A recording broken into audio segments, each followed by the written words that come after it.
I just want to say up front, there's many strengths in PBIS. And so I think it does not go far enough to address some of the things that we need to be doing. And so I'll kind of tag those into it. One of PBIS strengths is very clear expectations.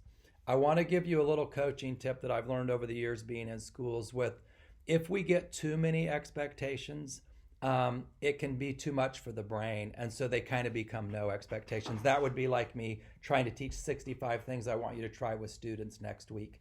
You probably won't be able to do that. But if I said, here's 5 things I want you to think about throughout the week, try one each day. Oh, that's digestible for the brain.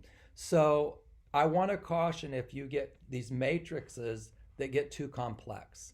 If a kid doesn't know the expectation because they got to look on a matrix and try to find it, if a teacher can't tell you what they are, it's probably too complex. So we lean a little differently with that to go to 3 to 4, maybe 5 core beliefs of a classroom. And we want them to be stated more in the mastery and the benefit side of the brain, not the control. So we wouldn't say things like, don't do this and everybody has to do this. We would state them in the big pictures of what helps your life the most. If we decide we'll be a respectful community, then you might put some bullets under respect, use respectful language with one another, hear each other's opinions.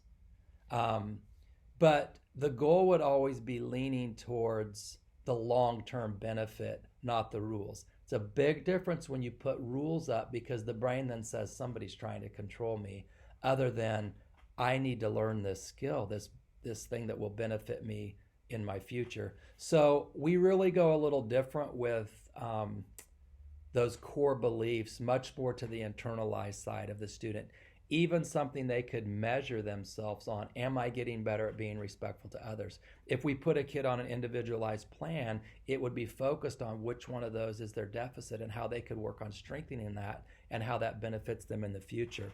So that's one of the pieces that we think those can dovetail together, but just with a little tweaking. The other thing is, if we're going to be consistent, what I challenge PBIS with, when are we going to get consistent coaching to kids before they leave a classroom, which I call calibrating that referral. So that's where I feel like it can be missing the point a little bit because it's not highly based in the teacher's skill of coaching those moments. But if you can bring some of the strengths of PBIS in, some of the supportive things you're doing on the teams that are looking at kids, and then really build that teacher skill and that equitable process before kids leave a classroom, then those can weave together really well and create even stronger programs for your school.